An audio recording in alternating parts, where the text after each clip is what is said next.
810 Go ahead. 429 26. Let me make sure I'm giving you the right number. 810-429-2674. 2674. Okay, Yes. thank you so much. And that is for any City of Flint resident that has any question, because I know a lot of them hear it. I'll repeat it one more time. 810-429-2674. All right. Thank you, Ms. Lewis. Thank you, Madam Chair. All righty. Councilwoman Burns, I know you said you didn't want the floor. Councilman Alameen, you also didn't take any time, so when she's done, it's open to you if you would like. Councilwoman Burns, go ahead. Thank you. Hi, Karma. How are Hi. you? Pretty good, thank you. One quick question, because I know you are always readily available and you always take calls, and I appreciate that you do that. My question is something that is recent. I am really concerned about the number of homeless people in these properties and the properties that they're setting on fire.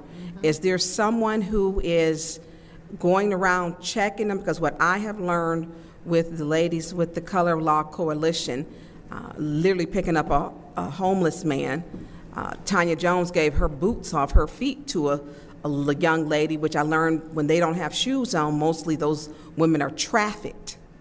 But there are people living in those homes. I mean, literally places that I have ridden by. I have technically 3 on Ballinger.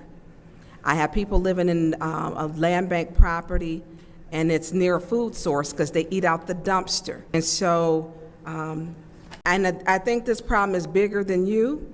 It's bigger than council.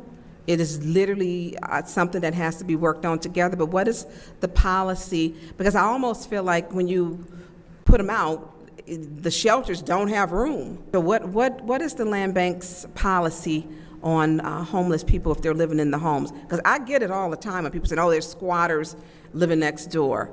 But then too, and they tend to stay in homes which have natural fireplaces so that they can burn a fire for warmth.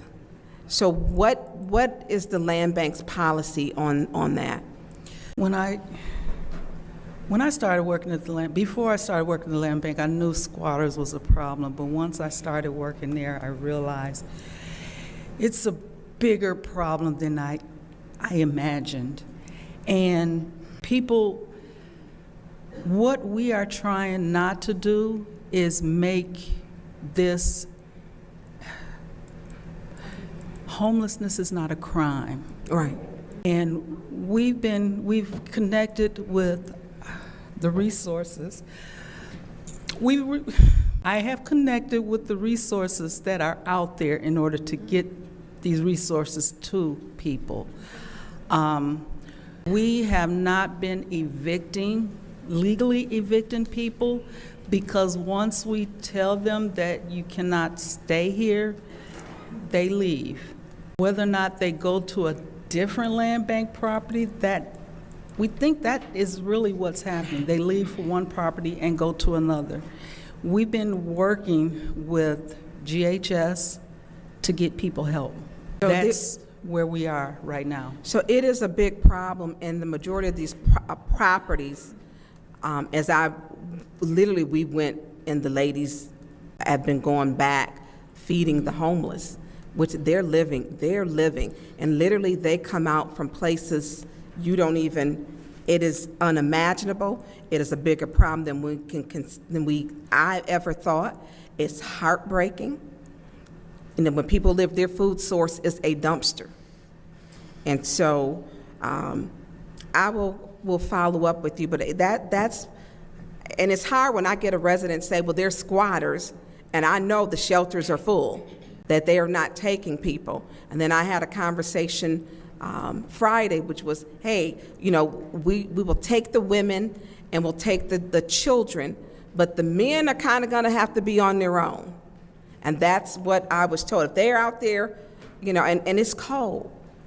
And so I will follow up with you, and we'll have a conversation, because the city needs to work with the land bank to develop a plan. We've got almost 400 churches here to request the churches to open up their doors.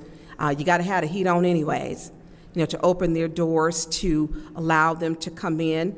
If we get one church for one day a week, that's only 7 churches, and if we can get volunteers. But our homeless problem is huge, and a lot of them, they know their land bank properties. And that was just my concern.